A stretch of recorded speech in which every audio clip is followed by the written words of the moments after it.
là. Je vous en prie. Bon. Je vous en prie, venez par ici.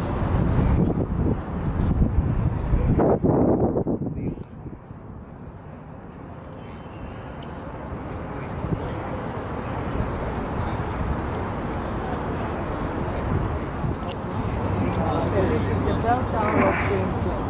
And now, ladies and gentlemen, we shall go inside the Cathedral of the Assumption and admire its site.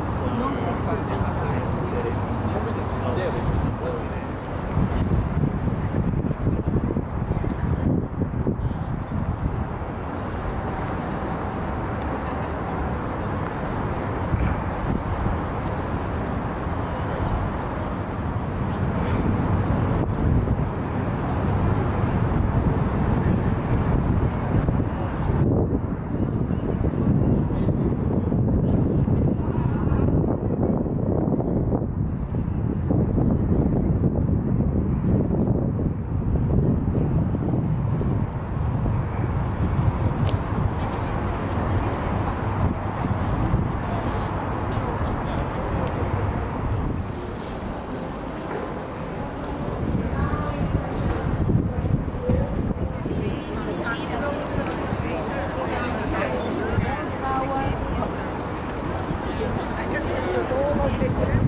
Here, please look at your neighbors, your roommates.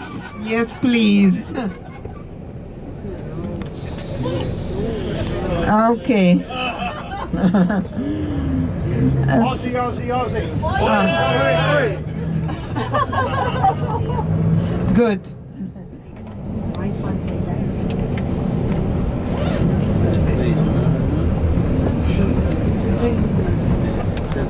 The October Revolution of 1917. In the middle of the square there is the statue to Vladimir Lenin as the head of the revolution, and from here starts the street which is called Lenin Avenue. There were many statues of Lenin in Moscow. Nowadays not so many have been preserved, bless you. And as we turn, we are approaching a very nice district of Moscow, the famous Gorky Park, the park of amusements that was laid out here in 1929. You can see the park on the left. It's like Central Park in New York. Gorky Park is named after the Soviet writer Maxim Gorky. In this park there are all kinds of events taking place, especially today on the eve of the birthday of Moscow. There are concerts on the stages of the park. There are man-made lakes here where one can hire a boat. There are fountains, Wi-Fi today, and it looks very pretty with flowers. In winter time the alleys of the park are covered with ice and people come to skate here and to ski in this park. There are all kinds of amusements for children. A very pretty street at the time. At the beginning of the 20th century the gardens were cut down. Some of the buildings were destroyed to make the street wider, and today you see how wide the street is. Can hold 12 cars abreast in its widest places, 6 lanes on each side. And although you don't see much of a garden here anymore, the name of the street is still the same, Gardens Ring or Gardens Belt. Street of Old Arbat appeared in the 16th century when it was the limit of the city and Arabic merchants inhabited that district. Later on, Russian nobility settled down in that district, and each house in the district was designed by a different architect. So it's interesting not just only to walk along the main street, Old Arbat, but also through the side streets to look at the old architecture of the 19th century. And there are many shops in that street. In the times of Mikhail Gorbachev, it was turned into a pedestrian street, and it was like the Orator's Corner, where the people came to make political speeches. We shall visit the street on the right-hand side, which is called Tverskaya, which is called Old Arbat Street. It's a pedestrian street, which you see to the right, with numerous cafes and restaurants, and sometimes you can see musicians playing in the street and artists painting in the street. So it's quite a nice street where you can see the life of the city.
From here, both old and new Arbat begin.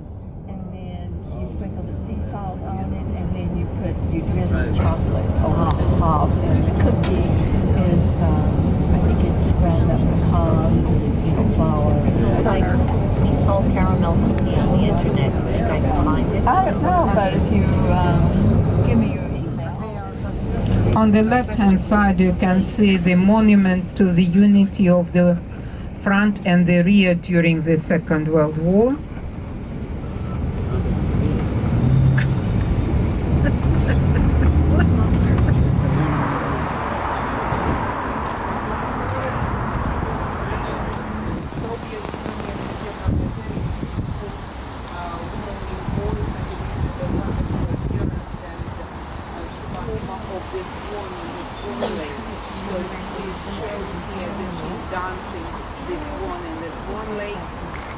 She lived a long life. At the end of her life, she was professor of ballet at Moscow Ballet Academy, and her hands were as if they were made of rubber, so soft. They looked like the real wings of the swan. The next monument is that of the director of Moscow Circus. You are going to the circus today, and those of you going to the circus will see the monument of this man next to the circus as well. He was the director of the circus, Yuri Nikulin, and also he was a clown and an excellent comedian. It's the most interesting way to do it. Of the world, showing all the countries where they visited, all the dances of different countries that they performed were marked here. And you look at the dates of his life: 1906, 2000, Inspector General, the Dead Souls, and he exposed the corruption, bribery, all kinds of vices of the people. And if you read his books today, you are amazed how contemporary they are, because human nature hasn't changed. A lot of time has passed, but human nature is the same. So this is the tomb of Nikolai Gogol.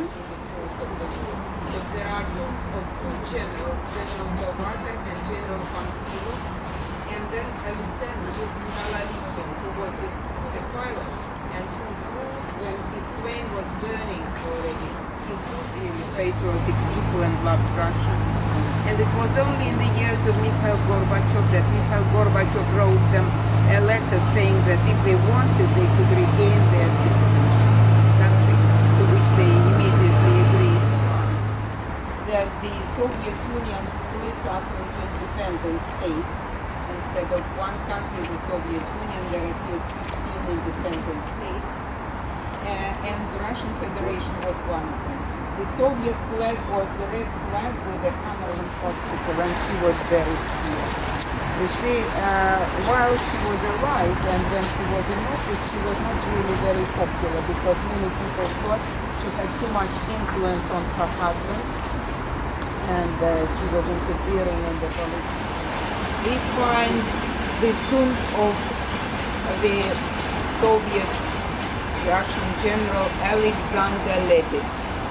Alexander Lebed fought in Afghanistan, he fought in Chechnya, and he later signed peace treaty with Chechnya.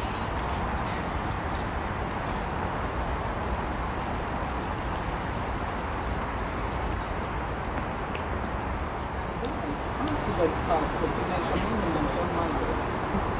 And his son did so, and the sculptor made the monument, which is of two slabs of marble, white and black, as the contrast of his activities, but his face is in the black color. We can only make a guess what it means. Buried next to him is his wife, Nina, and then their son who died during an air battle in 1943 during the Second World War, and his grandson, also Nikita. He was a journalist, a very good journalist and historian, but he had a very weak heart and he died of a heart. So this is the tomb of Nikita. So, ladies and gentlemen, we shall now go to see this convent. It's hidden by the trees, that's why we call it hidden treasure. And it is one of the masterpieces of the Russian Orthodox Church architecture. It's listed with UNESCO, so it's a very romantic place. Sometimes you can see newlyweds here taking pictures because it's a very, very beautiful place by the lake.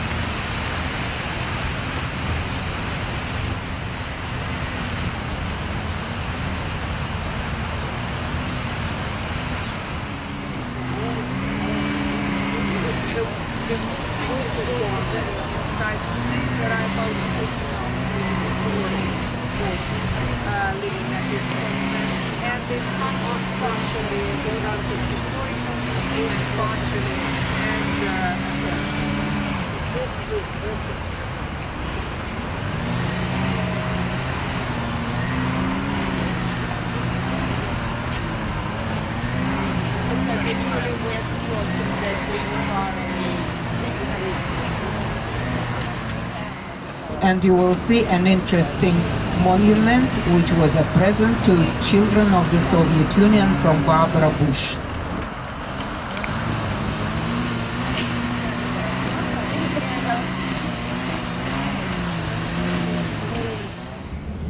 And remember, I promised to show to you the White House of Russia, the house of Russian government that was twice surrounded with barricades in its recent history. So now we are approaching the Russian White House. In 1991, President Gorbachev was having a vacation in the Crimea in the south of the Soviet Union. All of a sudden on the TV there appeared a provisional committee headed by Vice President that claimed that Gorbachev was deadly sick, and they were taking over all the power. You can see the White House now on the right-hand side. Then the White House was the seat of President Yeltsin, who was president of one of the republics of the Soviet Union, Russian Federation. So nobody could understand what was going on, and the people came to the White House to find out from President Yeltsin what happened. The people surrounded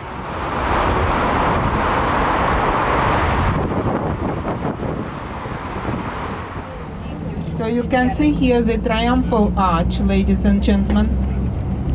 And then you can see on the left-hand side the memorial dedicated to the Second World War. The memorial was opened here in 1985. And you can see the museum of the Second World War. That is the semicircular building. If you want to take a picture, we can make a stop for picture taking. Do you want to take a picture of this complex? Yes. So we'll make a stop not far from here in the street, and you will be able to take a picture of this complex. You can see the obelisk. Every 10 centimeters of the obelisk correspond to 1 day of the war for the Soviet Union. The war lasted for 1,418 days, and the obelisk is 140.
Olympic Stadium for 40,000 spectators, and it's not only the sports events that take place here, but all kinds of rock concerts and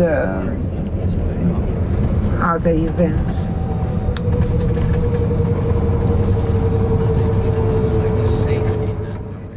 At 8, we're going to go out to the countryside, to Zagorsk, going against all the cars.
That was painted especially for this monastery.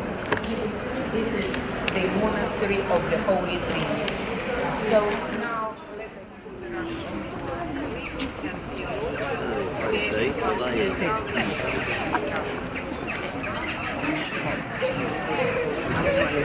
Winning run.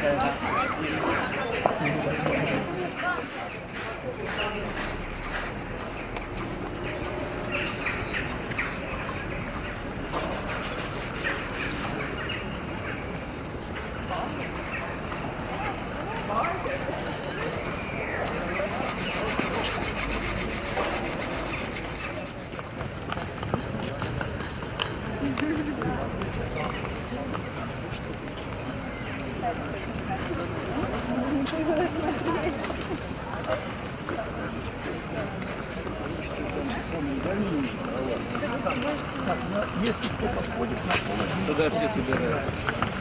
10:30.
Живопись была первоначально выполнена в 17 веке. The painting comes from the 17th century initially. Ну, и, конечно, постоянно поновлялось, последнее поновление было все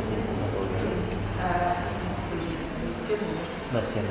I mean the wall. Здесь находятся мощи святых, слева мощи There are Максима relics of the Грека. saints here. We can see on the left-hand side the relics of Saint Maximus. Это ученый муж, который приглашен был в Россию. He was brought to this church from one of the churches in Moscow. There was this building. We can see the plaster work on the walls, which is gilded and covered with silver. And again, the main event in the history of the church, when the Virgin appeared to Saint Sergius and promised him to give her protection to this monastery during the whole existence of this monastery. And the Virgin really protected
third torso to the left. Let's go up.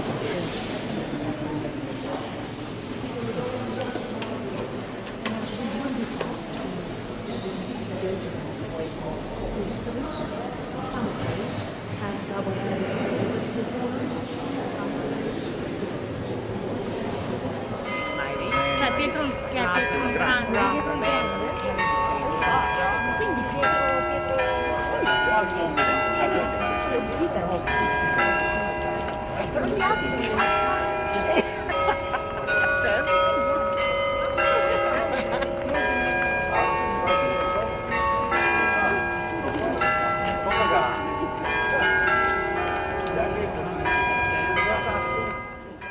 Michael Schumacher did the monument.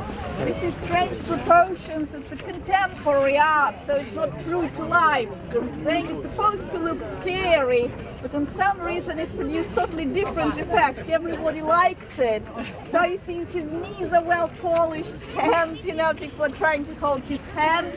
The face of Peter, though, that's very true to likeness, because when he was 46 years old, he ordered to make his life mask, a wax. And so that's how his face really looked like. The rest È vero, è tutto è Pietro prima. The playground, the moon. This goes back to the time when the city was founded at the beginning of the 18th century. It was Peter first ordered to make everyday cannon shot at moon. And here the flag. That's the flag of the fortress, because it was the very first building in the city, and the fort, and they had a special flag for the fort. It's still high, and the spire of the Admiralty, the domes there, that's the Resurrection Church, and the bridge, Trinity Bridge, and right behind you the spire of St. Paul Cathedral. So let's say 5 minutes and we'll be Still the largest Russian port on the Baltic, second largest in Russia, after Vladivostok on the Pacific. Its delta, and St. Petersburg built on the delta of the Neva River, where it falls into the Baltic. The bridge, which is a drawbridge, opens at night to let the boats go along the river. Well, on our left-hand side, quite an impressive square with a statue to Vladimir Lenin.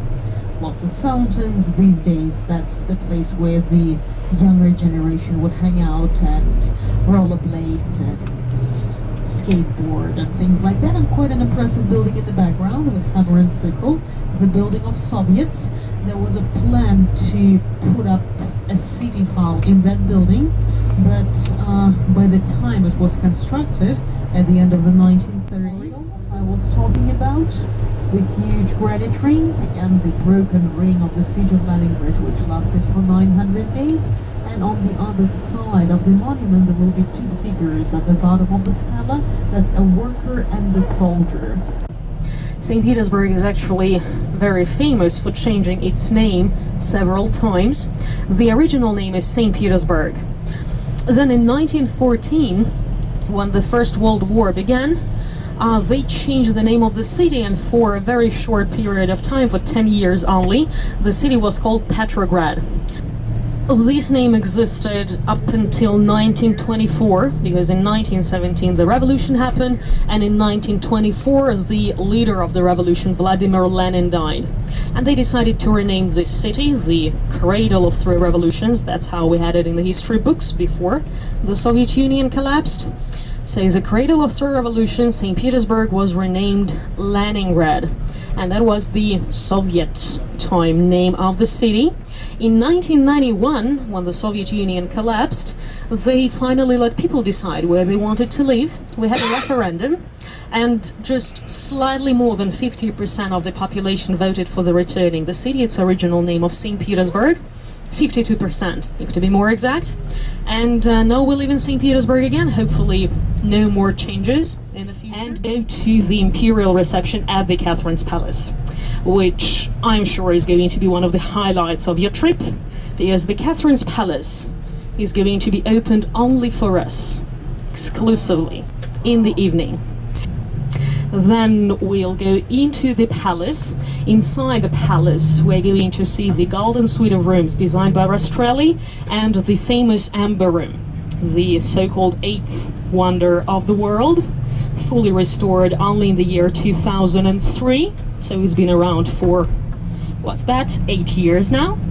And after that, in the Grand Hall of the Catherine's Palace, we're going to have a champagne reception. Ladies and gentlemen, in a few moments we're going to begin the imperial reception at the Catherine's Palace.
able to hear me? So Alexander I, the grandson of Catherine II, Napoleonic War times in here. You see the original furniture, you see obelisks here, see the lamp, chandelier, and the Australian mother of pearl.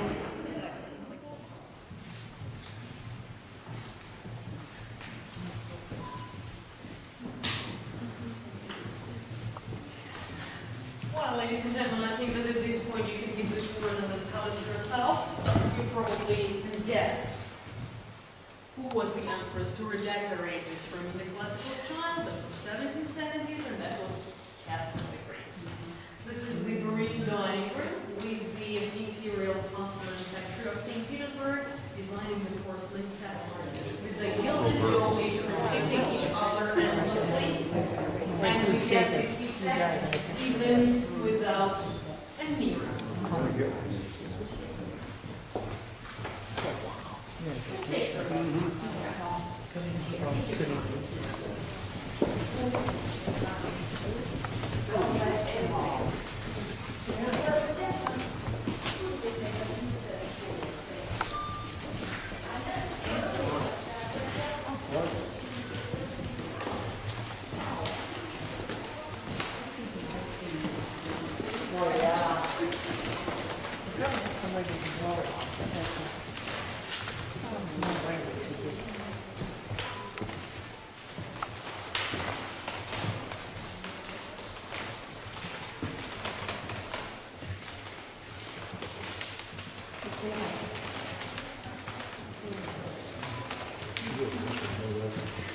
Well, each room was designed pretty much in the same style, although all the ornamentations were separately created by Rastrelli, and they never repeat each other.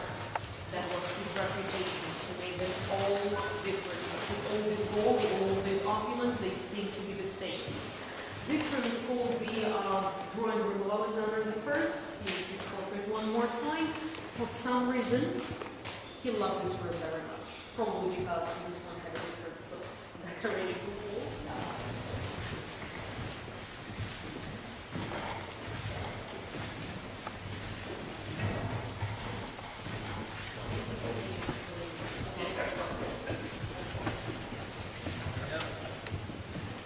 Well, ladies and gentlemen, you remember this room. We've been to it already, but on the other side. And in a few moments, we'll get to the room, which is basically one of the reasons you took a trip to the Catherine's Palace. Next door, we've got the famous Amber Room.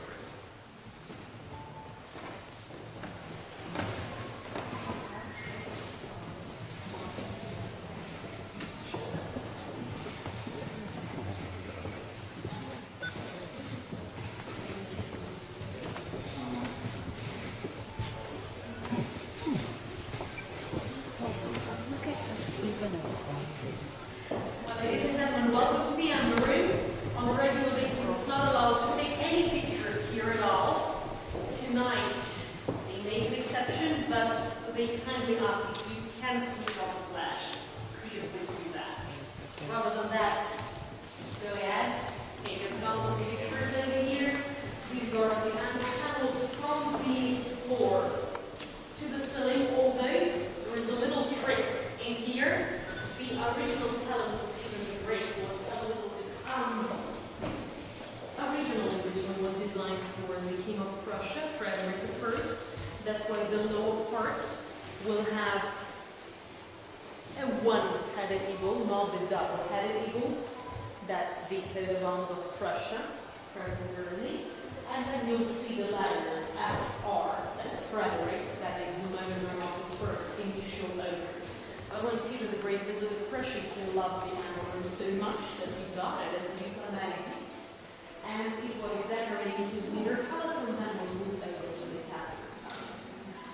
What makes the historians actually believe that the original Amber Room still exists? The thing is that there are two original things in this room which were found in Germany and returned to the palace at the end of the 1990s.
over.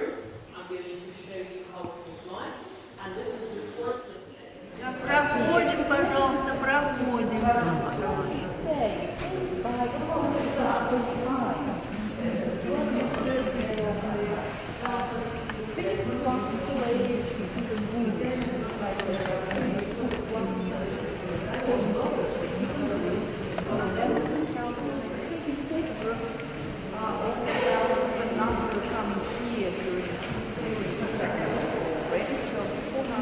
by the area and before the fight they had in 1944 the Nazi that was burned, and the curator, the original uniforms of Nicholas II, Alexei seeing here, photographs of Empress Alexandra, their two daughters, two elder daughters as they were as nurses, and in their hospital here during the First World War. Next here is the original things that last Russian compound used.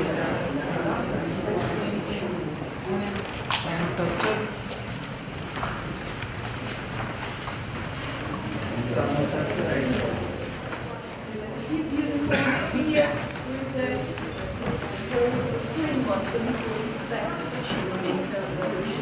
All the portraits you can do, you see other differences as well. His uniform, some of his reforms, after he's liberated as an abolition of slavery law.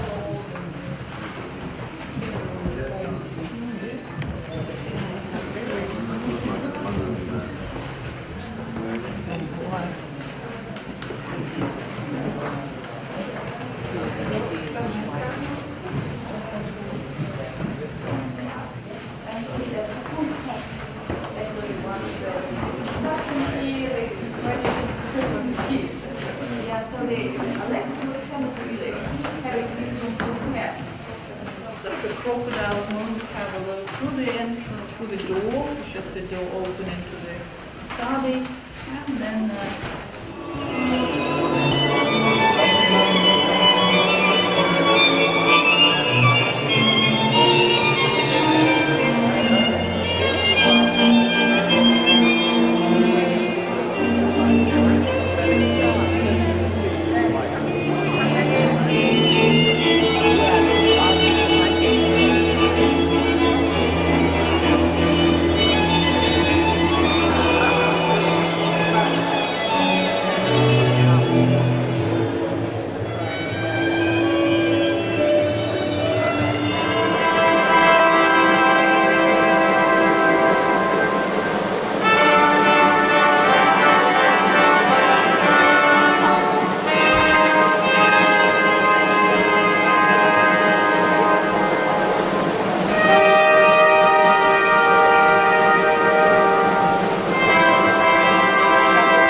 Her Majesty would like to propose a toast to friendship between our countries.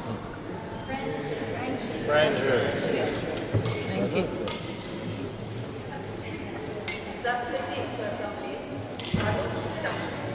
The assembly in Tsarskoye Selo to be continued dancing.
вот один кто-то вот у нас, вот наш там, один из руководителей наш, ну он все построил, ее закрытый. Где-то он тоже ее переделал. Им все начали это делать, уже переделывать. И так здорово.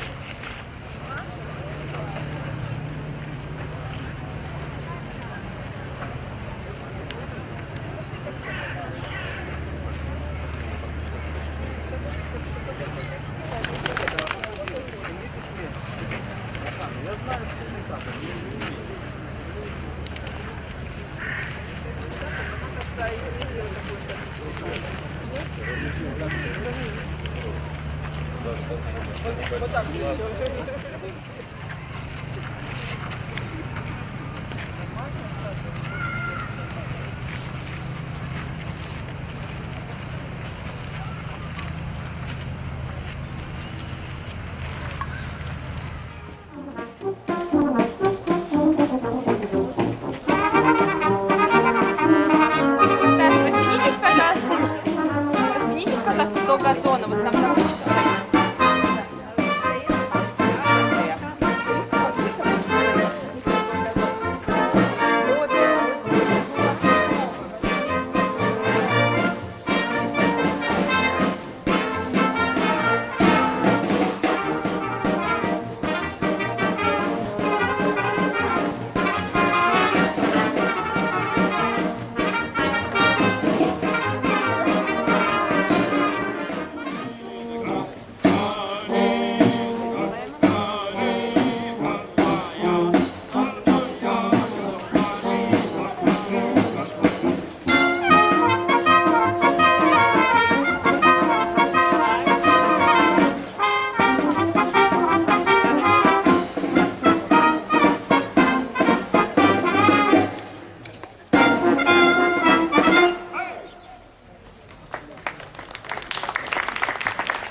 Special rates.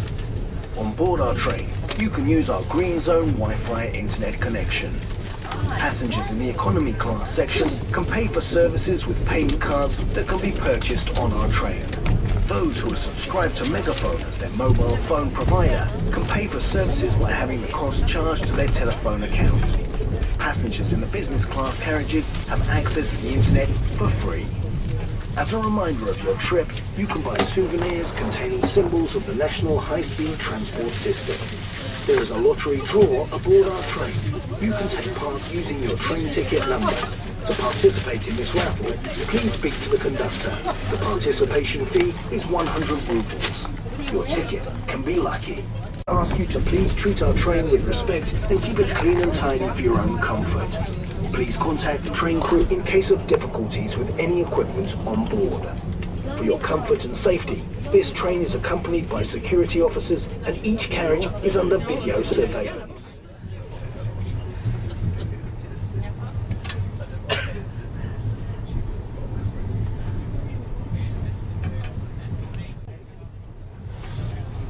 Dear passengers, the train is arriving at Leningradsky Railway Station, Moscow, the capital of Russia.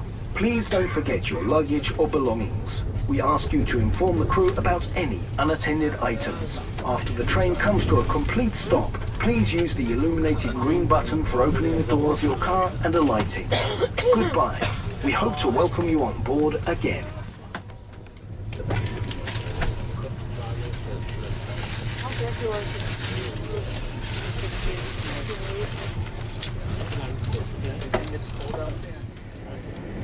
So we landed, by the way, at the Leningrad station, still called Leningrad, even though St. Petersburg is, they're much more communist here, and you'll see that it's a very different city.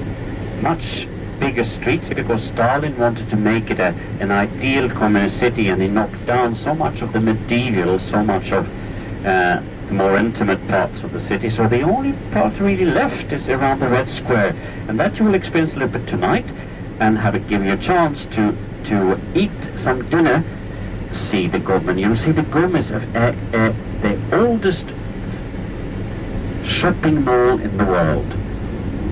And there are 3 floors, one very expensive one, first floor, second floor a little bit less expensive, and then the 3rd floor is pretty reasonable. And there are 3 or 4 cafeterias, and you sit on balconies, so it's pretty much fun.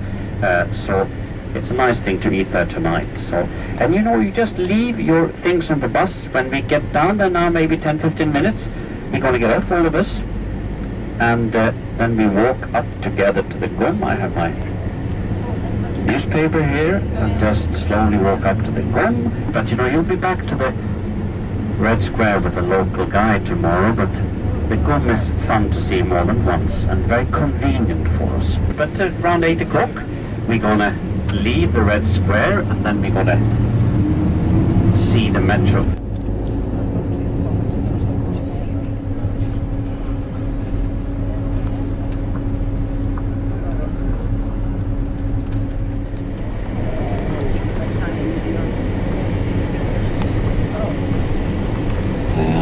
This is. Oh, there's having it a little bit in scaffolding. See the building here to the right? This is the world famous, infamous KGB. This is the only building in Moscow where you can actually see Siberia from the basement. This was feared by everyone. 15 minutes. So this is a bit of central Moscow. If you look into the right here now, this is what's a little bit older. And technical museum on the left-hand side, a bit of a national romantic style, Russians, and some churches. And one of the famous Stalin skyscrapers in front of you here.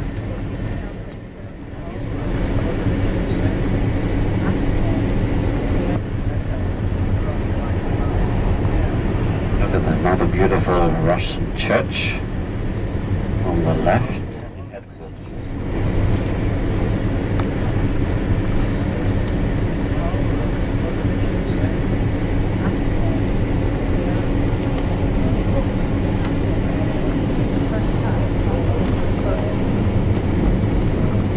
Another beautiful church coming up ahead of you here.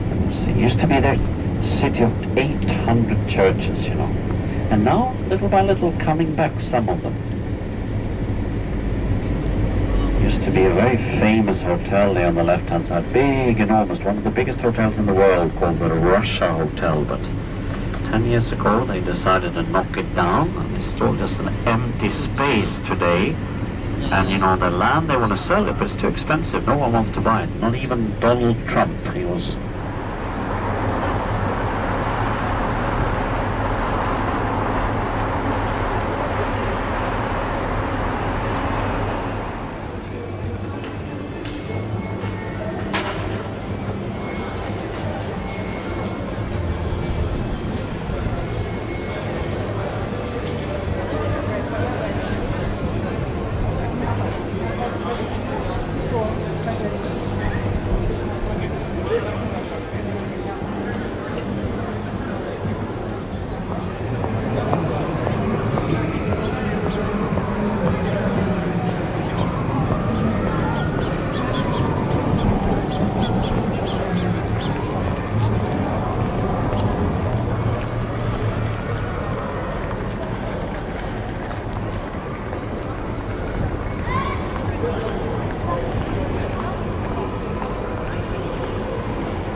stages, but very often this is what happens, you know, many weeks of the year.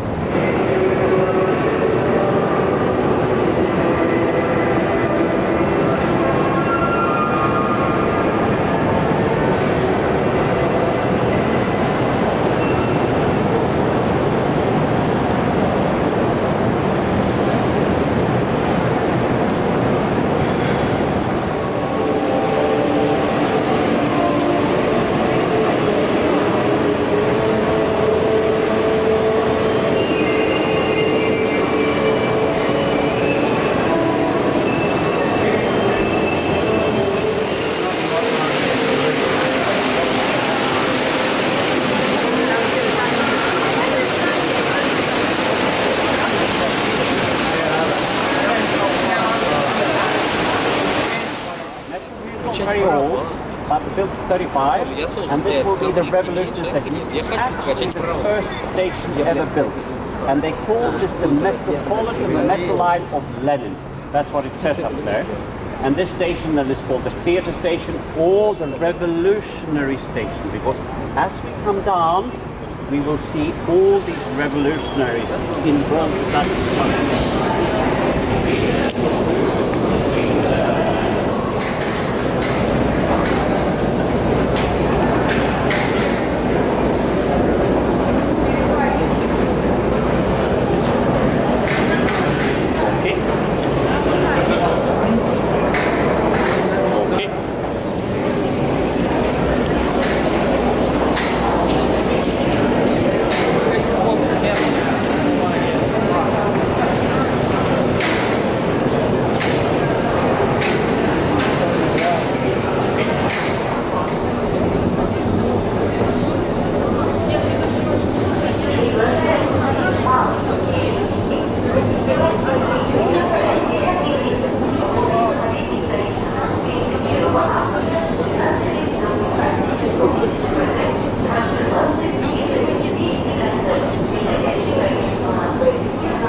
time do we get off?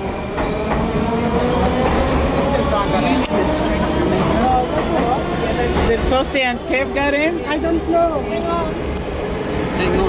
Hang on to someone. They got on? I haven't seen them. I don't know the one.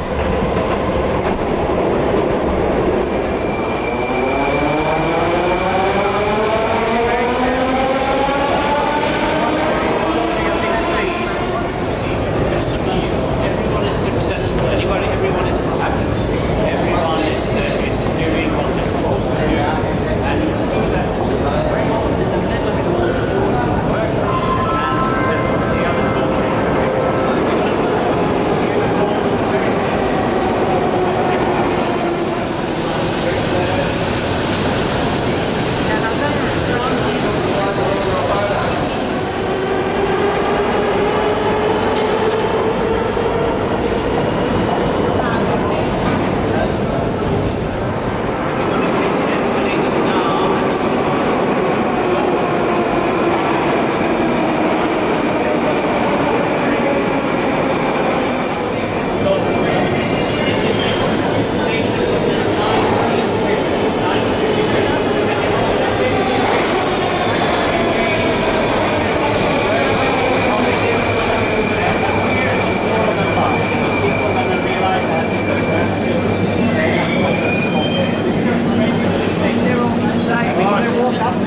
starts with the beginning of history. Lenin is over there talking to the masses. The president of everything is beautiful. Except here, you can see a very handsome man with the mustache. And he's the only because they didn't want to destroy the beautiful mosaic. So he stands there and he looks at Lenin over there, and maybe you remember that they didn't like each other. And Lenin said very early on that whatever you do, make sure that Stalin doesn't become the party secretary. Because you know he had that with leaders.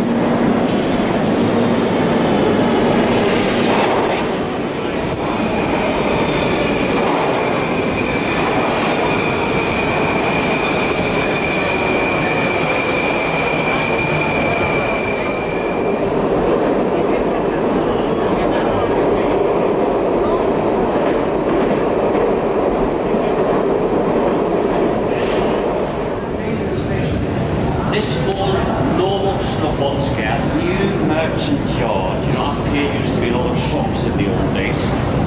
So very, very decorative with a very beautiful mosaic, very, very colourful, and then you'll see that there are, like in the other stations, you know, small propaganda medallions as we walk down with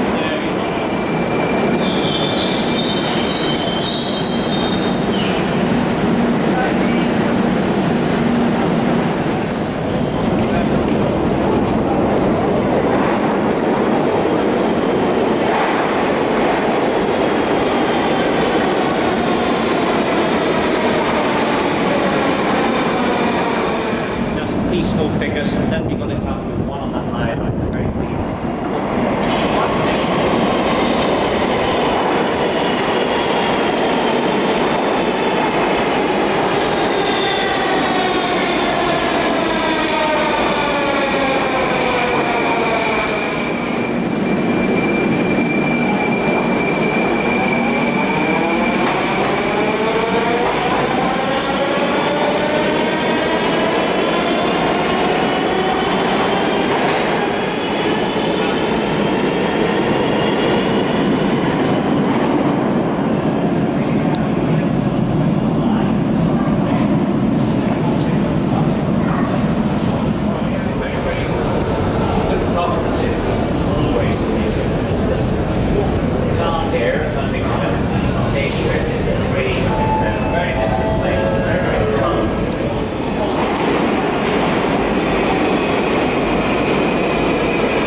This is the view from the Radisson Hotel.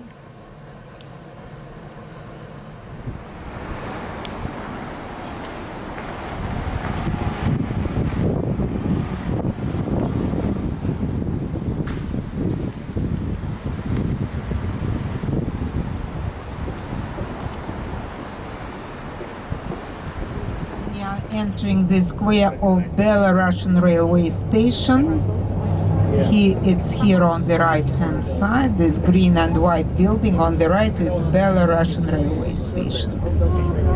And on the left hand side you can see the Church of Jesus Christ, and behind the church there is a modern complex of offices, and there are many cafes in that complex as well.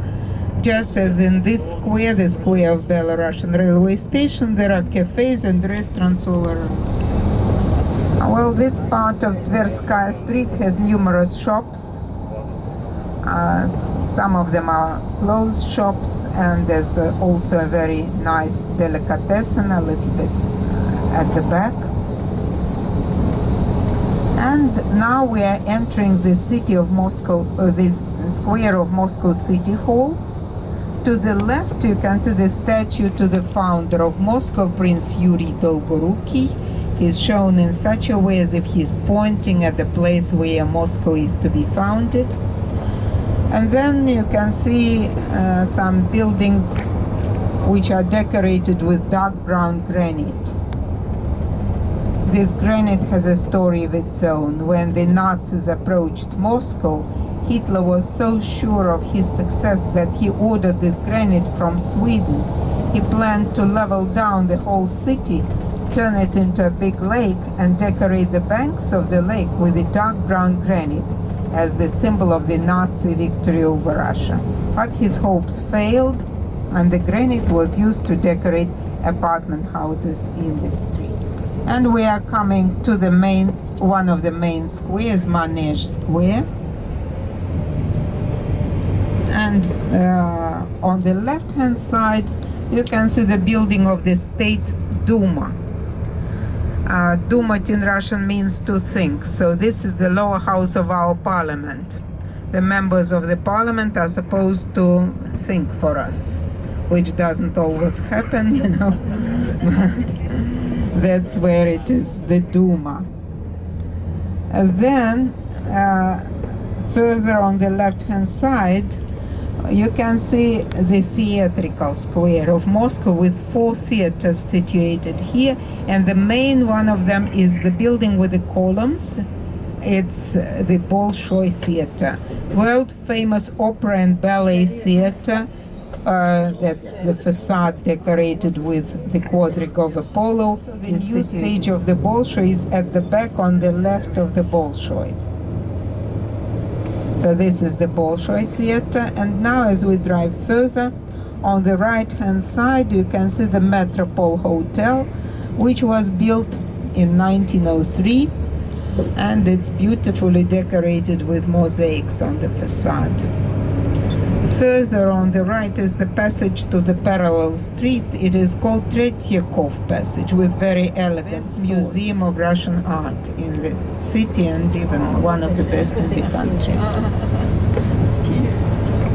And now we are coming into Lubyanka Square, and the name of the square sometimes is associated with the building on the left hand side, which is the former KGB office, the one in the scaffolds with the clock on the facade just behind this flower bed. That's the former KGB, Committee for State Security. Now it's called FSB, Federal Security Service, but some of the same people still working there. Then on the left hand side you can see the building in the neo-Russian style, the building of the Polytechnical Museum. It was built as a museum every night from the 1st of September through the 8th of September. Now from this bridge you can get a perfect view of Moscow Kremlin on the right, and on the left in a distance you can see one of Moscow's skyscrapers. This one is an apartment house. There are 7 buildings of this type in Moscow. Out of 7, 2 are apartment houses. And you can see a beautiful view of the Kremlin to the right, the fortress from which Moscow started. And now we are crossing the Moscow River, the river that gave the name to the city. The world-famous St. Basil's Cathedral. So you can see the wall of the Kremlin, the wall of the ancient fortress. This wall dates from the 15th to the 17th centuries. And you can see from the embankment also the main cathedrals of the Kremlin, where the Tsars were crowned, baptized and buried. And also from here you can see the Grand Kremlin Palace, the yellow building with the green roof, which is now used for ceremonious purposes, but was built as the residential palace of the Tsars.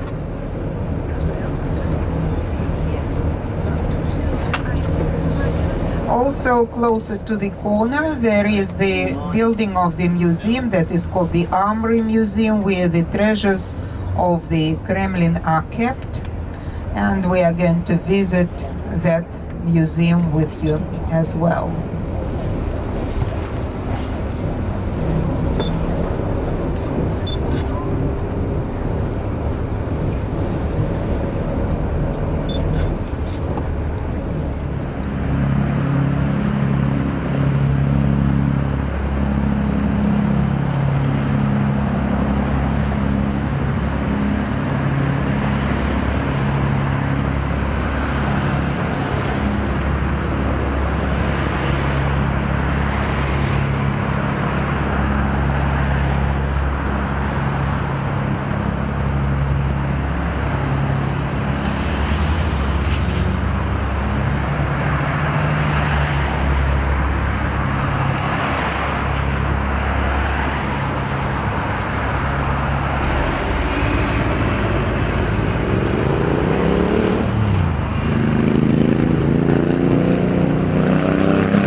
So ladies and gentlemen, very soon we shall stop opposite a beautiful cathedral which is called the Cathedral of Jesus Christ the Savior. This cathedral has very unusual history. Initially the cathedral was built in the 19th century to mark the victory over Napoleon.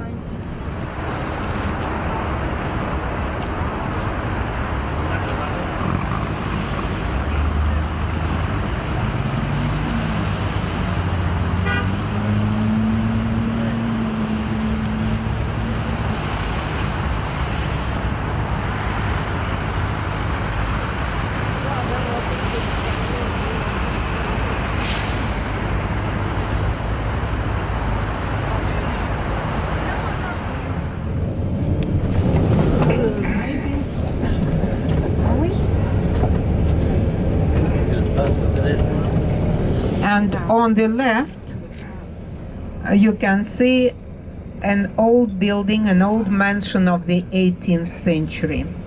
This mansion was once a private house of the man whose last name was Pashkov. So it's called Pashkov's house. Pashkov didn't have any heirs. He left his house to the city of Moscow, and a library was housed there. And later the library was enlarged, and today this building, as well as all the buildings around here, are part of the National Russian Library. In front of the library, on the left-hand side, there is the statue of Fyodor Dostoevsky, the famous Russian writer. So, ladies and gentlemen, we are going to get off here. And this is Manege Square. Quite often, newlyweds on their wedding day come to Manege Square to have pictures taken.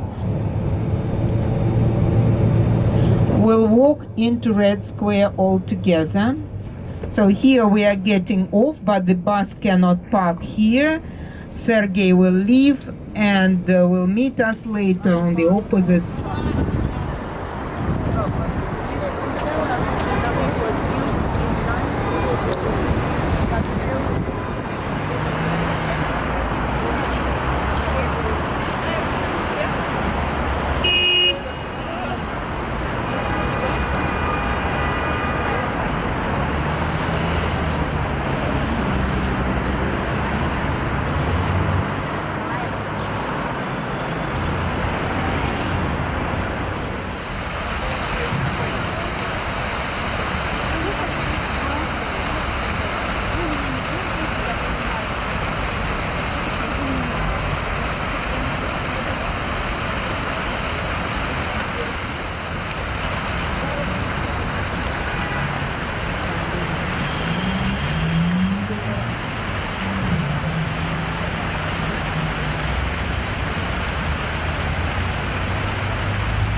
The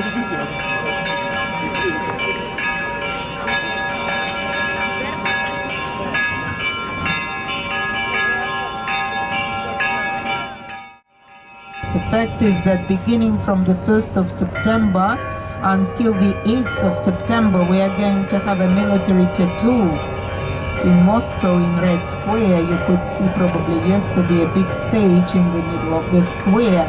So there will be representatives of 15 countries performing in that concert.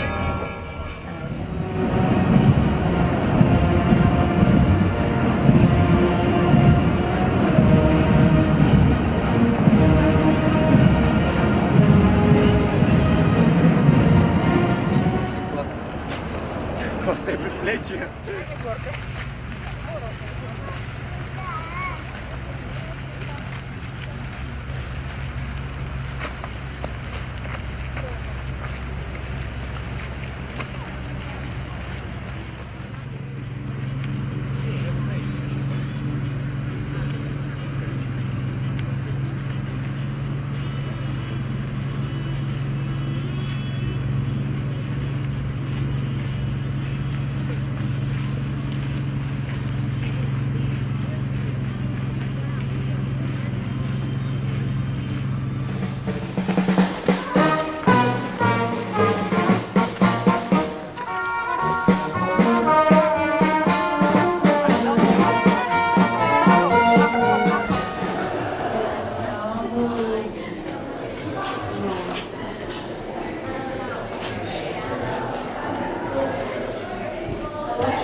The rumor has it you've enjoyed the imperial reception.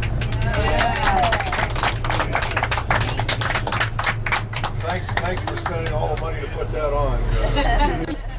Next thing is dinner. Dinner! We're basically returning to the palace just for our conveniences to save us some time. We're having our 21st century carriage taking us to the restaurant.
Guarda,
St. Petersburg looks in the nighttime.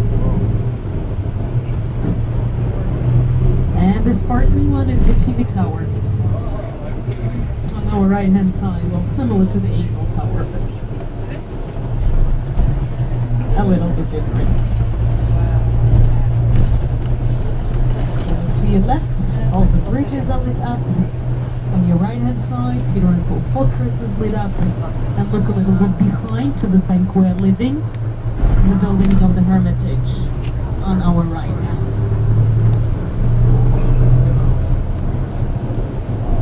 That's the city I love.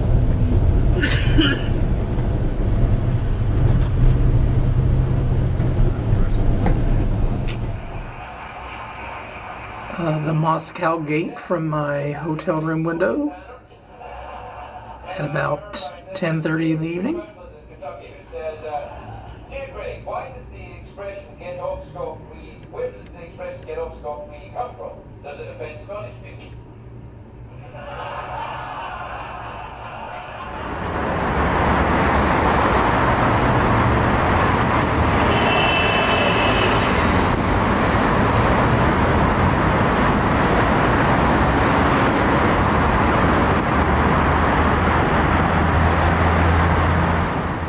At the Holiday Inn Moscow Arch here in St. Petersburg, Russia.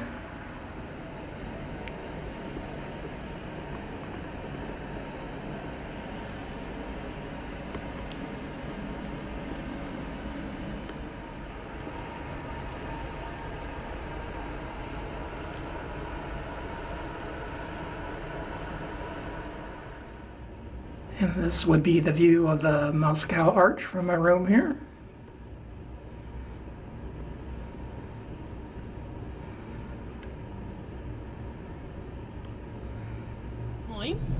Well, here it is on our left-hand side, bright green with a chariot and glory on top. And on the other side of the arch, the yellow building with beautiful green dome. This is one of the metro stations. Those are marked with blue letter M. All right, well, right now we are heading to Peterhof. I'm sure that you've heard about this beautiful former summer residence of the Russian imperial family, which is situated at the coast of the Gulf of Finland. It is situated 25 miles outside St. Petersburg to the southwest. That's where we're heading right now.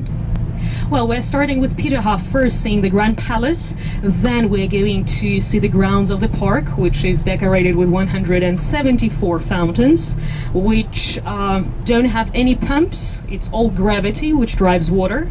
And at 11 a.m. there is a grand opening of the fountains. It takes place every day, accompanied by the music, which is the anthem of St. Petersburg. We're going to be there to see the grand opening. We'll have the fence of the upper gardens, and we'll see the upper gardens and the Grand Palace of Peterhof.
There you go, where it's like straight there. You want that Yeah, the horizon of the water straight. and you on the side. Yes,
Wait here is nice.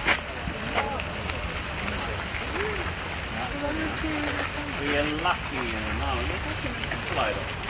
Gorgeous day. Yeah, perfect, perfect.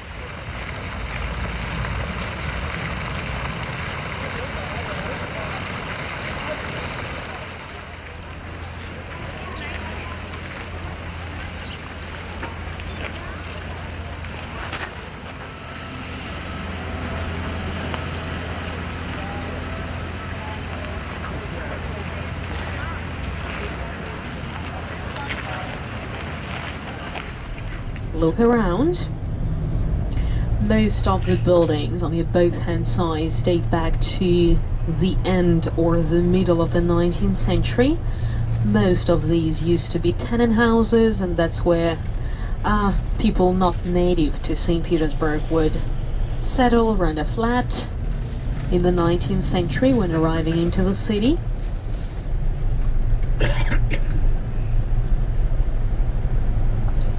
In some 5 minutes we're going to park, or well, we'll try to park the bus, or at least Sergei is going to stop the bus in St. Petersburg.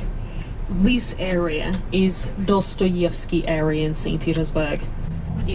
We're going to have lunch in one of the first Russian cuisine restaurants, which actually opened in St. Petersburg after the Soviet Union fell apart, which was in 1991, and that one is called Troika. I'm sure that you've heard the word Troika, meaning 3 horses pulling a sled.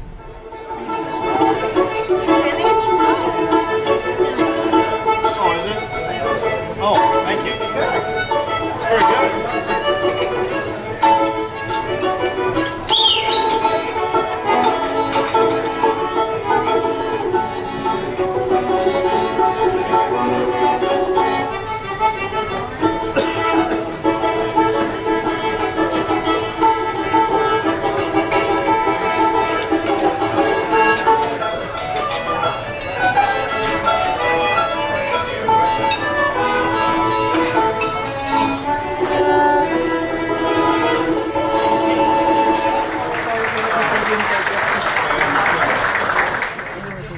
Going to visit 2 most beautiful and famous cathedrals of St. Petersburg. This is St. Isaac's Cathedral, the 4th highest in the world after St. Peter's in Rome, St. Paul's in London, and St. Mary's in Florence. And if you happen to visit all 3 of those, St. Isaac's in St. Petersburg is the 4th one. It can accommodate 14,000 people standing. And I really hope that there won't be those 14,000 people inside. Why standing? It's not allowed to sit in the Russian Orthodox Church. That's why standing. And the cathedral actually looks a lot more impressive inside than it looks like outside, because outside is just a massive structure with a huge gilded dome. But when you get inside, it is 16 different kinds of marble, 150 paintings, 150 gilded statues, and lots of semi-precious stones. Beautiful.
Well, that was St. Isaac's Cathedral.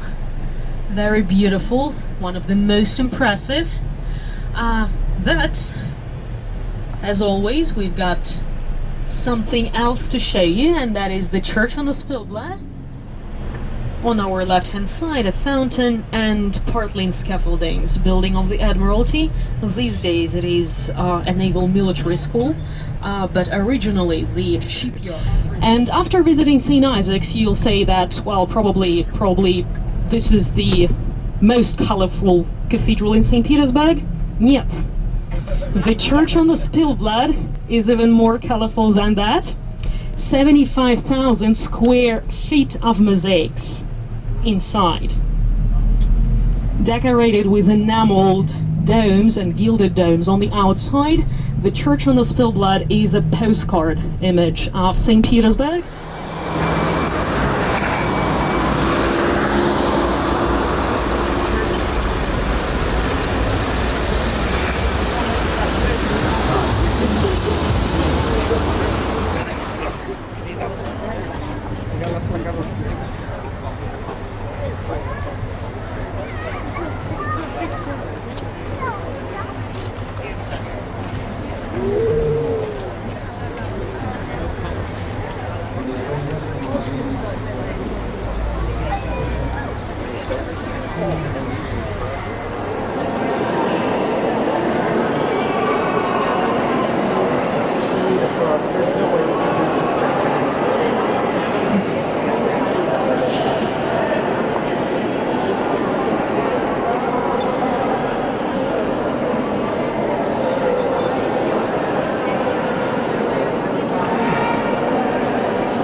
Isn't it? You're awfully quiet. Are you overwhelmed? Or tired? Or both? Not tired. Doing fine. Alright, well, everyone is very quiet and like 5 minutes before we actually have to be on the bus. Well, that's alright.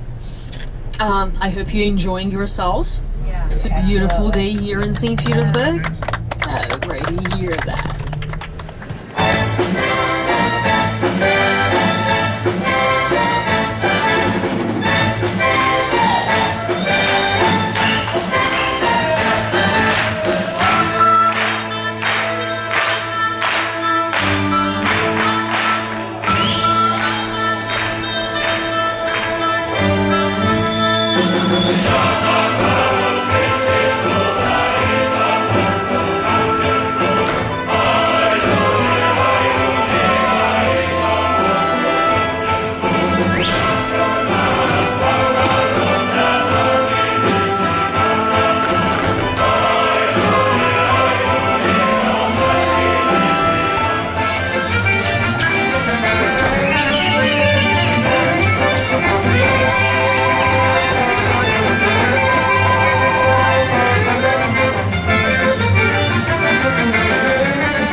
Пушкиным и Блоком воспетый, и такого на земле больше нету.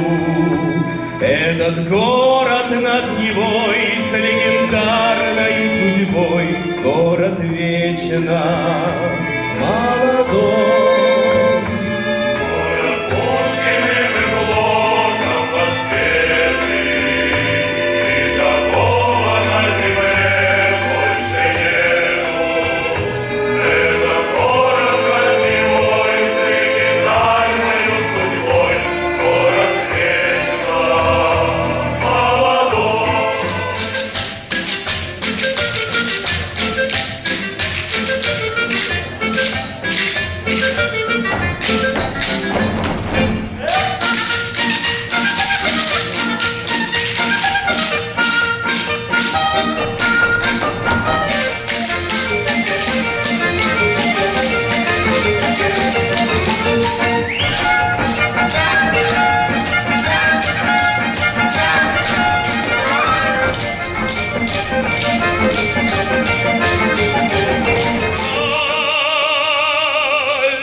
G20, sorry. Yeah, well, maybe 8 of them turned up. No, they have a G8 and a G20. That's right. Mr. Rudd Well, I didn't think. couldn't Yeah, not in the G. couldn't make That's it. right.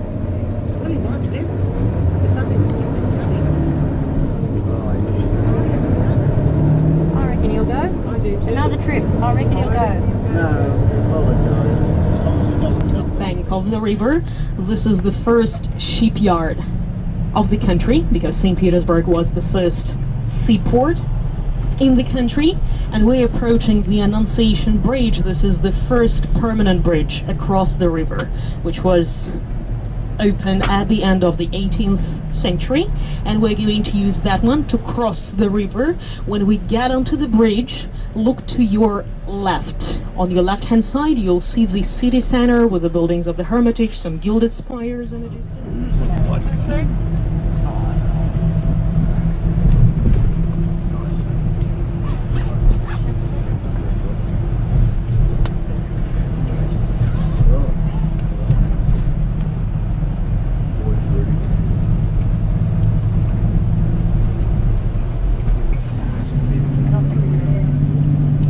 Alright, so on our left hand side, the buildings in the distance, kind of at the corner of the next bridge, these are the buildings of the Hermitage Museum. A huge gilded dome on our left hand side, which is sticking out from behind the buildings. This is St. Isaac's Cathedral. And if you keep looking to your left, there is a long gilded spire against the sky, sticking from behind the buildings from the bank which we're living right now. This is the birthplace of St. Petersburg, Peter and Paul Fortress. Crossing Old Palace Bridge, a relatively old, it's actually 20th century bridge, 1903 built. Only 1856 the first permanent bridge was built across the Neva River. Before that they had floating bridges, pontoon bridges. And it's a drawbridge as well. They open from 2 to 5 a.m. at night to let the boats go along the river. So now we have another photo stop coming, and it's coming on the split of the Basil's Island. Right behind you, you would be able to see the Winter Palace and buildings of the Hermitage. Straight along to the right you would see the gilded spire of Peter and Paul Cathedral and Peter and Paul Fortress across the river. Straight and behind you, those red columns, they were lighthouses for the boats coming into the harbor. They would have flame tar burning on top of those columns then all the time. And straight and left, white column building, that's the former stock exchange, closed for repairs, going to be the stock exchange. Then on the left, the zoologic museum, 300,000 taxidermies, various animals from mid-19th century there, and Soils Geographic Museum on the other side of the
the stock exchange and those lighthouses, the spleak of the Basil's Island it's called, right inside you see the small Neva River. That's part of that. That's Neva. Makes a split, the large Neva and the small Neva. We'll be going on there. A famous Russian poet Alexander Pushkin was the first to call it the Bronze Horseman in one of his poems. And so since he did it in the 19th century, we call this monument the Bronze Horseman, and that's one of the symbols of St. Petersburg. It stands on the Senate Square, and so the building in front of you, straight and sort of left, that's the building, former building of the Russian Senate. All of the buildings along the embankment used to be the palaces of either wealthy aristocrats or the members of the Romanov family, because this is the very heart of St. Petersburg. On our left-hand side, two red columns are the former lighthouses. This is the first harbor of St. Petersburg, and we are right now driving along the palace embankment. The Winter Palace on our right-hand side, the entrance to the Winter Palace. If you look to your right, see a hanging passage in between two buildings.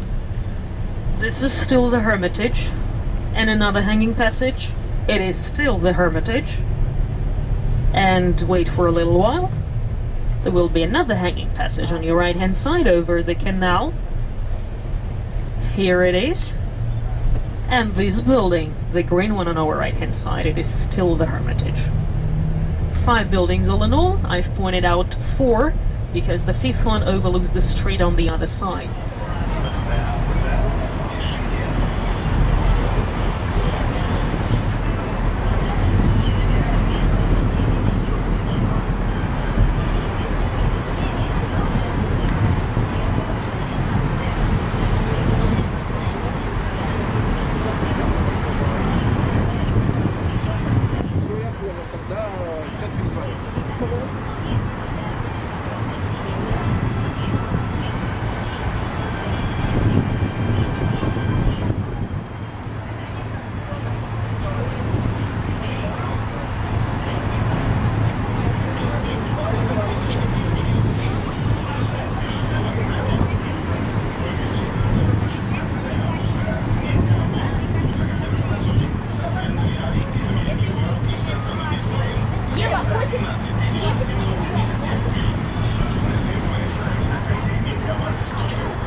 in the middle of the 19th century, Emperor Nicholas I decided that it was high time to share the royal art collection with the public, and he commissioned a German architect, Leo von Klenze, to design the new Hermitage building. This was the official name, the new Hermitage building, as a fine arts museum.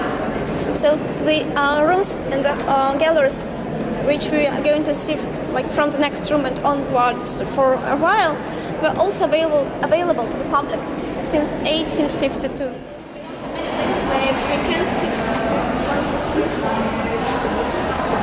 This is not just a portrait gallery, it's a gallery.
Museum, Rembrandt is always crowded, no matter what it is. And by the way, the museum is officially open now. So,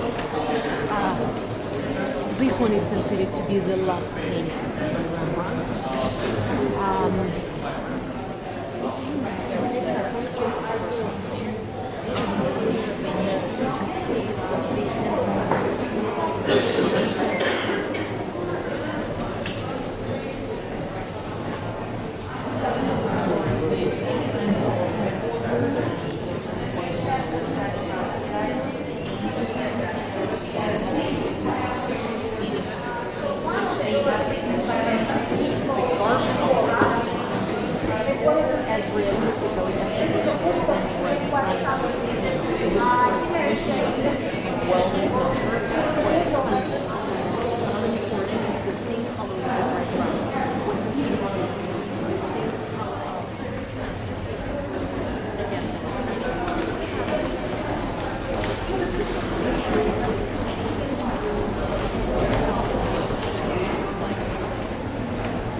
Like that, it's very inconvenient, and the position of the book will be different than in one of the layers they discovered the bird, which explains the position of the head.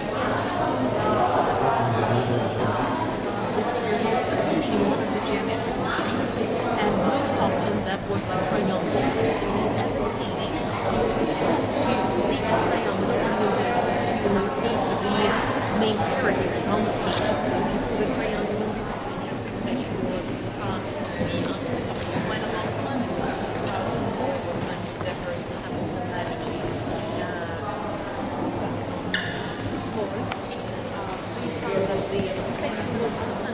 of the rough unpolished surface of marble because the finish lacks it.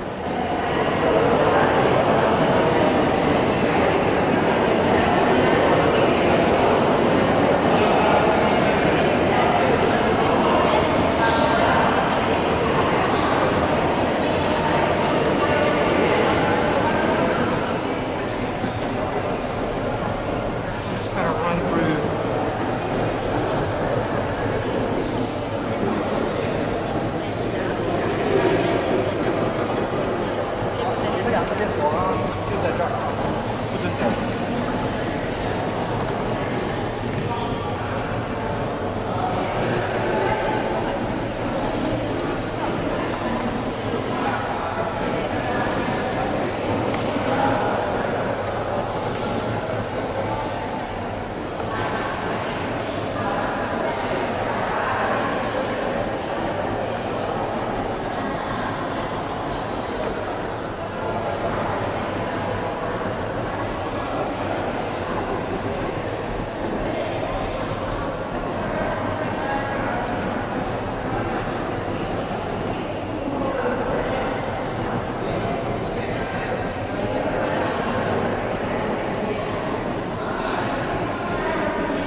more time, remember the Palace Square, the main square of St. Petersburg, is going to be on our left-hand side in a few moments.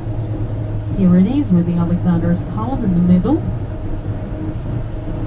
That's where the New Year's Eve celebrations would take place.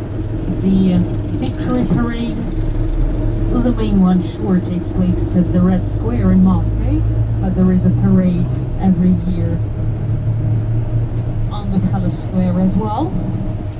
And once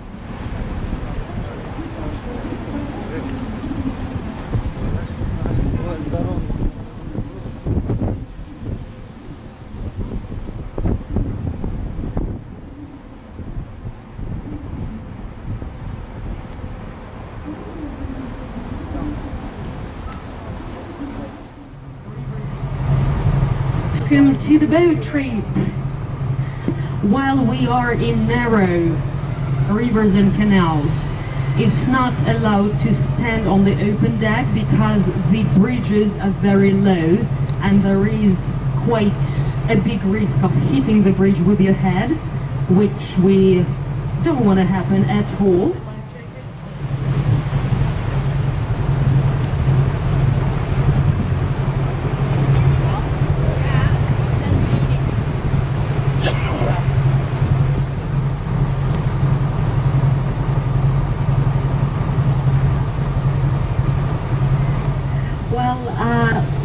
That is the way Peter the Great planned it. The city on the banks of the river, lots of rivers and canals, the Venice of the North, that's how the city was called later after Peter the Great, but the boat trip, that's the way of looking at the city, how its founder, Peter the Great, planned it, who loved sailing, loved his boat, and that was basically the way he would enjoy the city himself.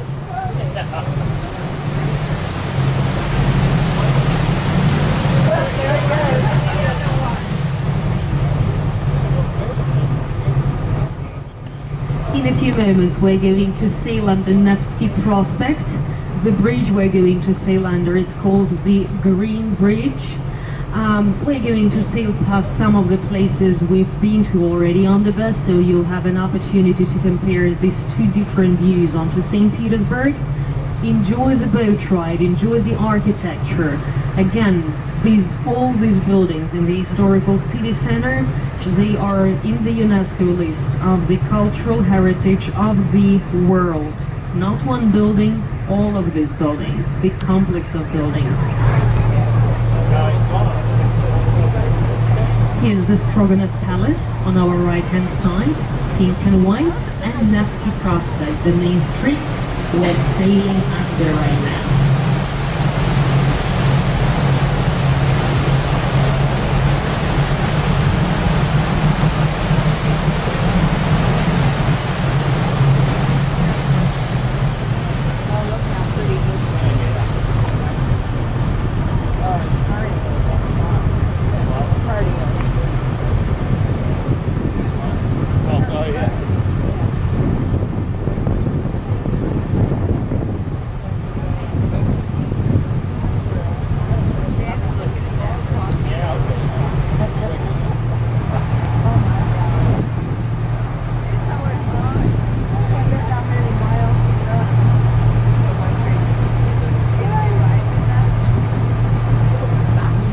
Hermitage Museum, which they're planning to finish by 2013, and the Bridge of Sinkers is ahead of us, quite wide as well.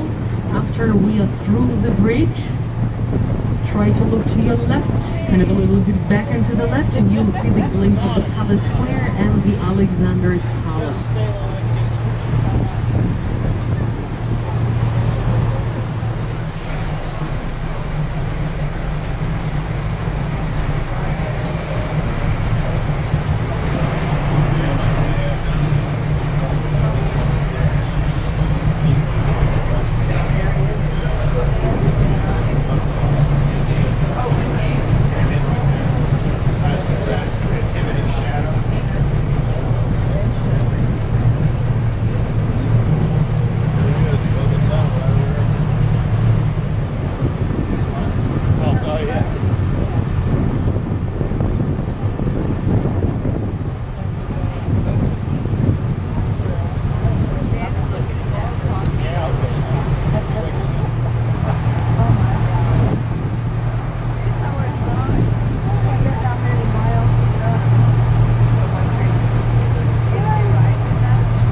Hermitage Museum, which they're planning to finish by 2013, and the Bridge of Sinkers is ahead of us, quite wide as well. After we are through the bridge, try to look to your left, kind of a little bit back and to the left, and you'll see the glimpse of the Palace Square and the Alexander's Palace.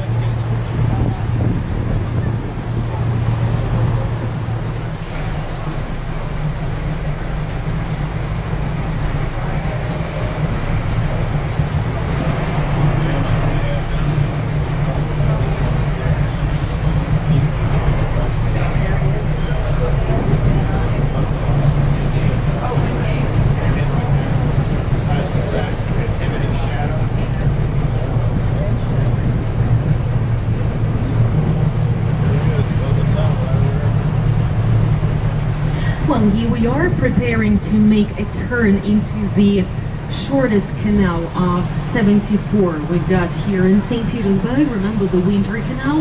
We drove along this river earlier this morning. The name is the Moika River, and in a few moments we'll get to the Neva. But before, we're going to sail in between the buildings of the Hermitage. So you can imagine we drove around the buildings of the Hermitage, we went through all of the buildings of the Hermitage, and we're going to sail in between those as well. The Winter Canal is not only the shortest one, it's the oldest canal in the city as well, with the oldest stone bridges in St. Petersburg dating back to the beginning of the 18th century. That's exactly when St. Petersburg was founded. After we are through the Winter Canal, you'll be absolutely free to stand up on the open deck, because we'll be in the Neva, where the bridges are tall enough and there is no danger of hitting the bridge with your head.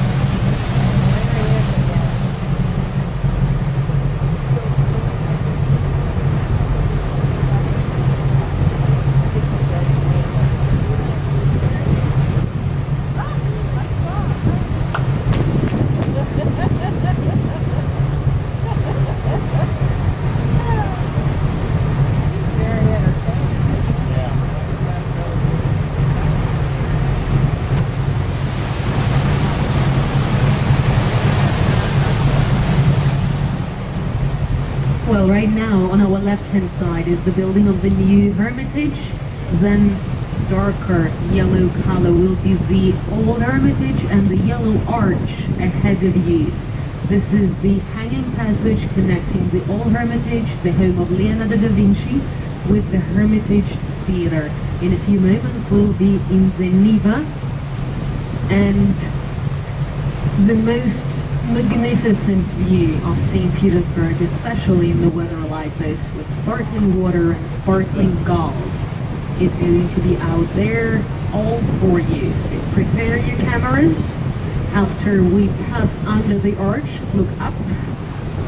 That's part of the museum over there.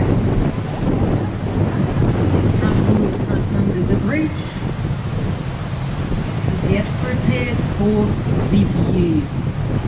And you'll be most welcome to stand up and take as many pictures as you like. Well, here we go.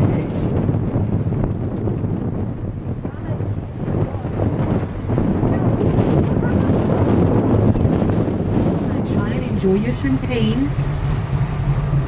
And those beautiful sights. Now you can actually get a picture before in the morning when the sky was gray. By the way, very St. Petersburg look of the city. And after, when the sun is out and everything is cheerful and shiny.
rivers and canals, the territory of the lower bridges. So the regulation is back. No standing on the open deck.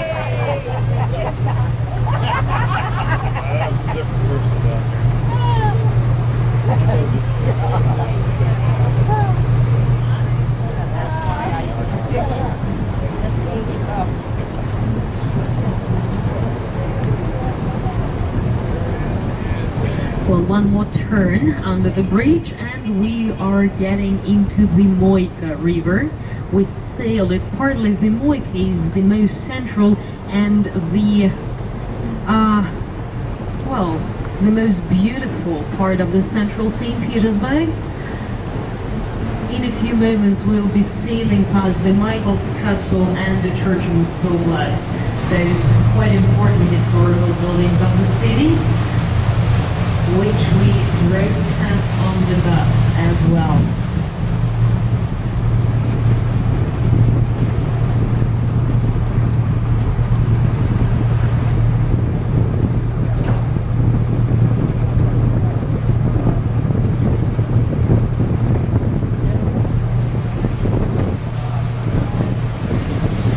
On our right-hand side, no, it is left, sorry. On our left-hand side, this is the Michael's Castle. Remember where the son of Catherine the Great, Paul I, was murdered? After only 40 nights in there. No one wanted to live in this palace anymore after his death, so it was given to the engineers school, and famous Russian writer Dostoevsky was one of the first students in the engineers school here in the Michael's Castle.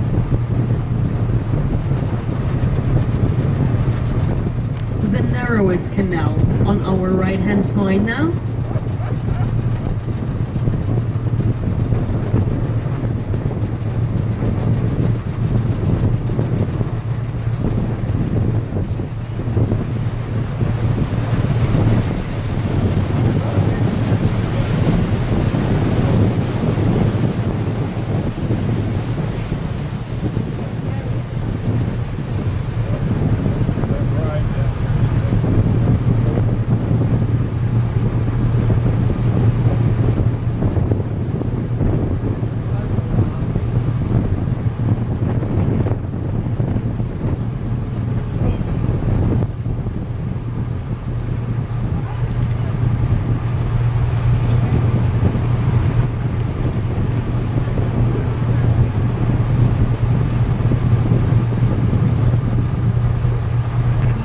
The picture of this church from the water.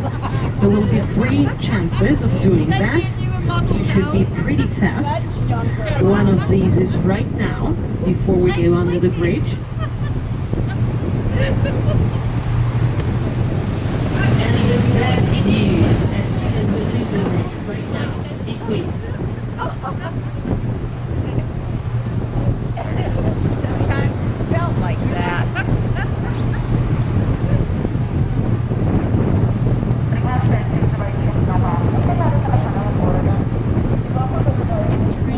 And add a lot to the magnificent look of St. Petersburg.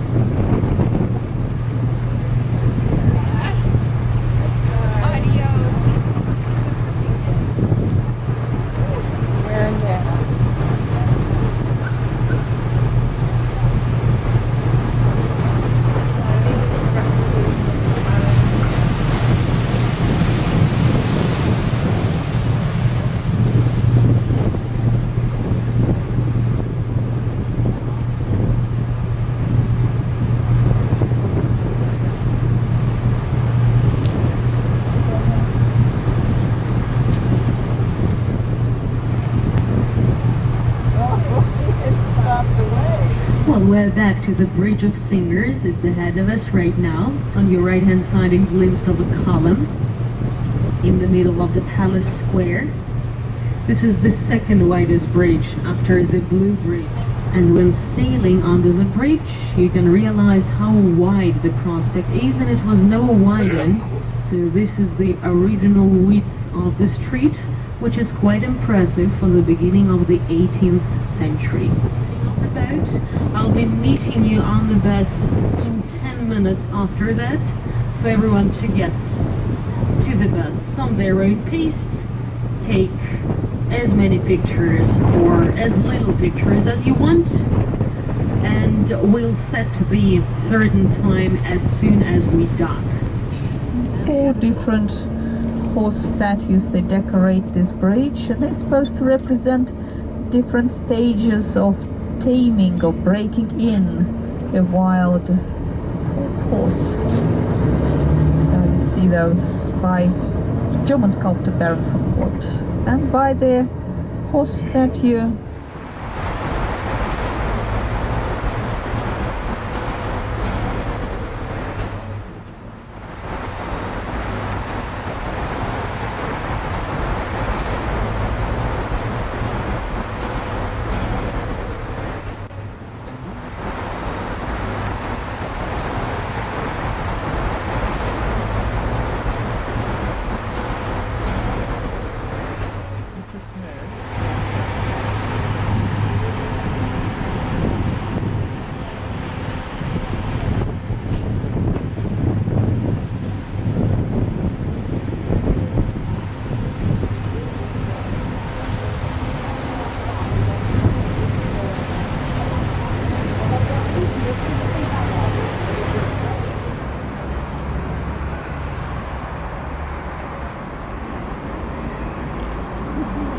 Go look for the bus.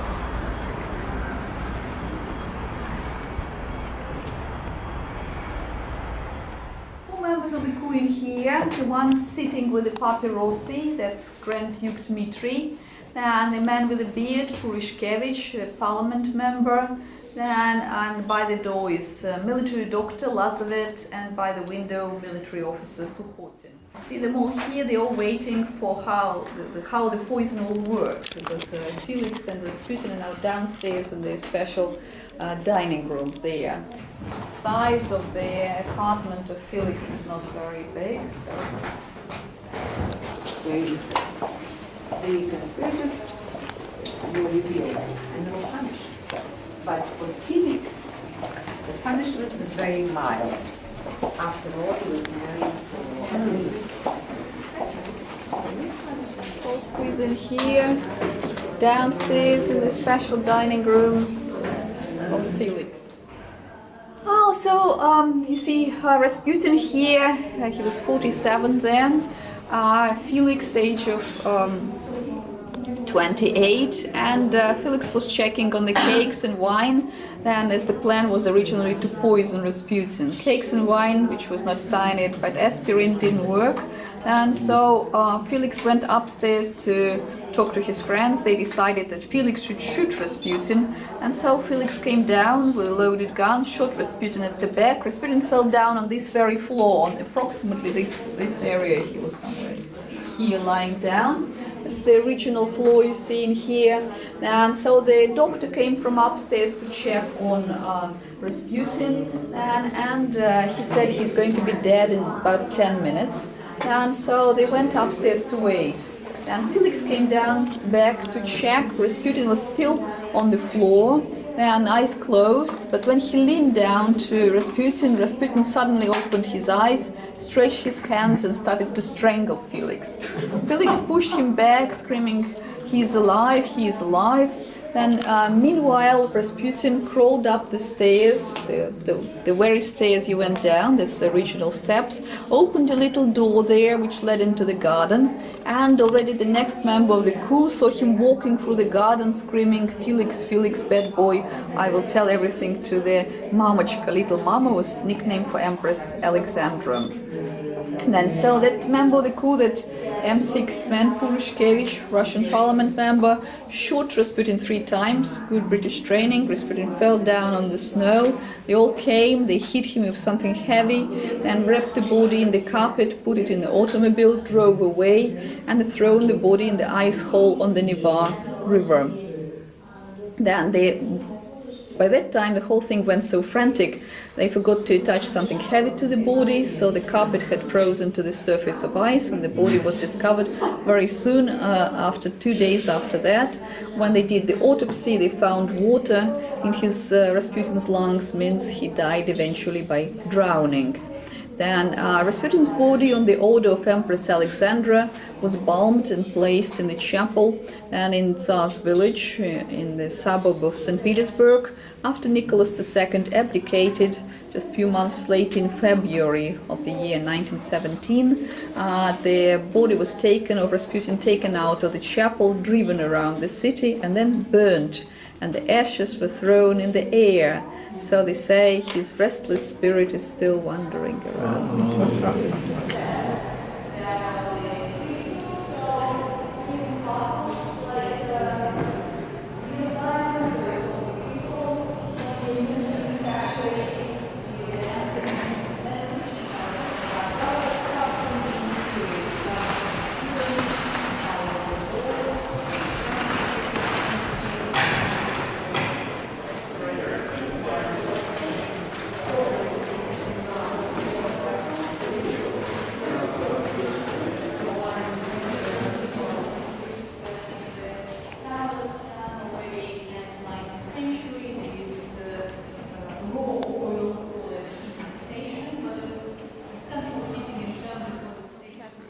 So you have this first reception room, you see here, the tapestry room. The tapestry room was decorated with original tapestries from the Hobelin factory in Paris. The tapestries were donated to one of the Yusupovs, that was Nikolai Yusupov, who was an ambassador of Catherine II to France, to Paris. The originals now are in the Hermitage Museum. And as in the year 1925, the palace was nationalized and became Teachers' Club. And so collections of the palace, they went to various state museums, but the interior was preserved.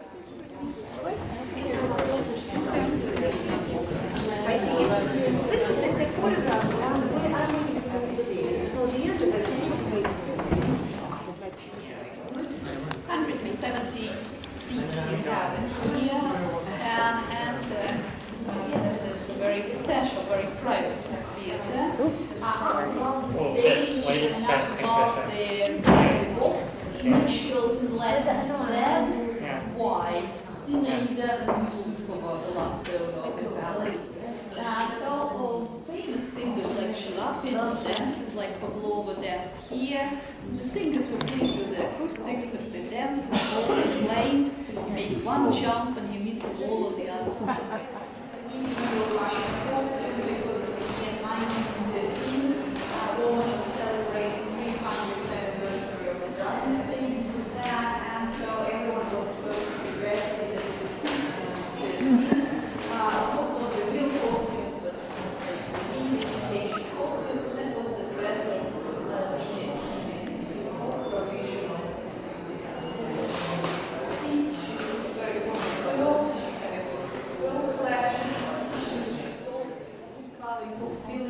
Russian-made chandelier that's done in oak. Table Yusupov was born in Venice, so if you look down below, you see the winged lions, the symbol of Venice.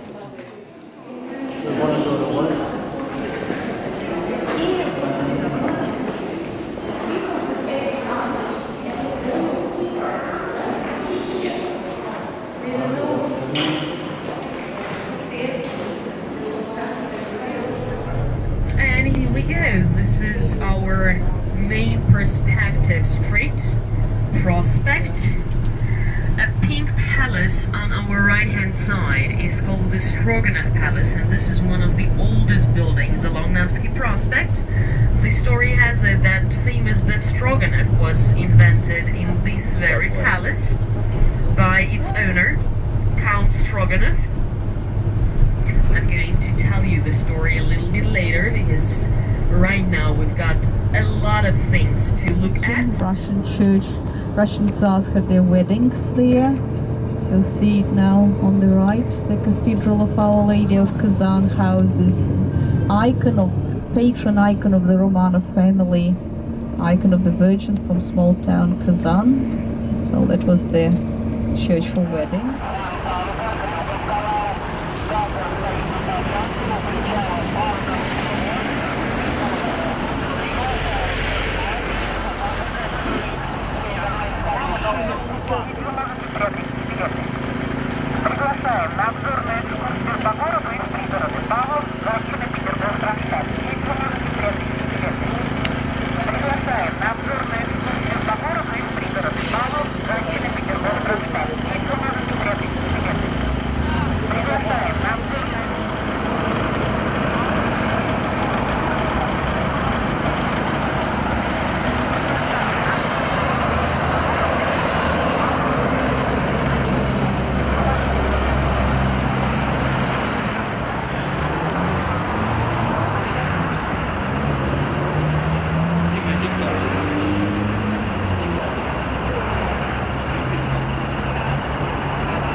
have been there.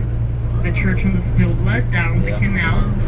Keep looking to your left, in the gap in between the buildings there will be yellow and white church. This is the Church of St. Catherine, Catholic one.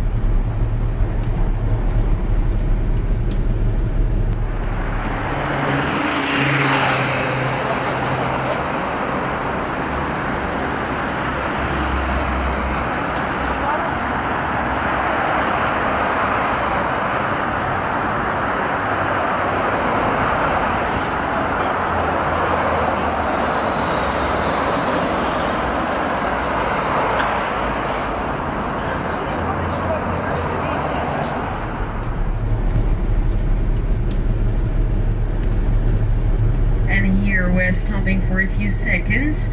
As we start moving, keep looking to your left. This building, which has the inscription Grand Hotel Europe, yellow building on our left-hand side, is another 5-star hotel which was built together with Astoria. Look down the street, it takes the length of the street. This is the facade of the hotel.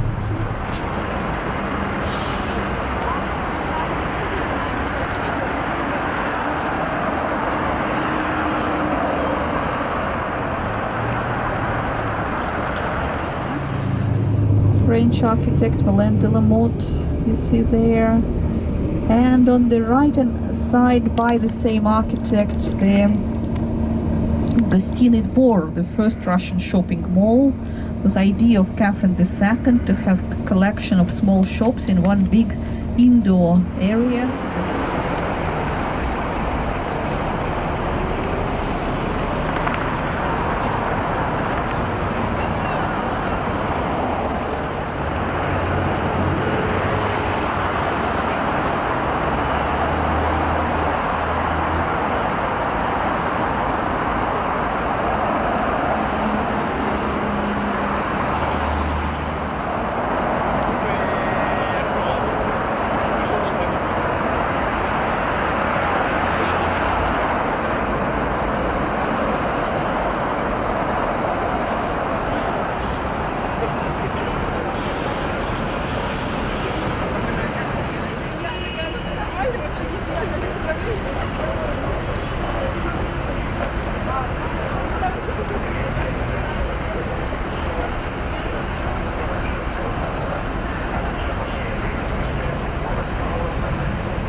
Right-hand side, yellow and white building with arches.